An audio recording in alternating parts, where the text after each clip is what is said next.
Albatta, asosiy jang main event kutilgandek o'tdi va haqiqiy urush bilan yakunlandi. Jastin Getji va Paddy Pimblett 5 raundlik jang ko'rsatgani haqida fikringizni ayting. Ha, nima ham deyishim mumkin. Ikkalasi ham zo'r jangchilar. Kecha vazn o'lchash marosimida Paddy Pimblett ertaga buni onasini ko'rsataman degan edi. Men o'shanda qiziq jang bo'lishini kutgandim. Eng qizig'i shu rejadan hech qachon voz kechmadi. Hatto 1-2 marta knockdownga tushgan bo'lsa ham u baribir hujum qilishda davom etdi. Men esa kutib turdim. Endi u albatta o'tib yiqitib bo'g'ish, submission qilishga harakat qiladi deb o'yladim. Yo'q, lekin bunday qilmadi. Rostini aytsam, bugungacha Paddy Pimblettning jag'i bunchalik kuchli ekanini bilmasdim. Bu haqiqiy qonxo'r jangchi ekanligini ko'rsatdi.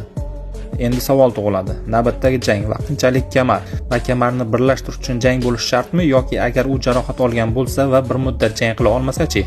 Aytishlaricha u 100% sog'lom. Biz Paddy Pimblettni to'g'ridan-to'g'ri kasalxonaga yubordik. Getjini ham yuboramiz. Getji esa shunday dedi. Ishoning, men juda ko'p janglarni ko'rdim, lekin hozir yaxshiman. Demak, hozirgi ma'lumotlarga qaraganda u sog'lom.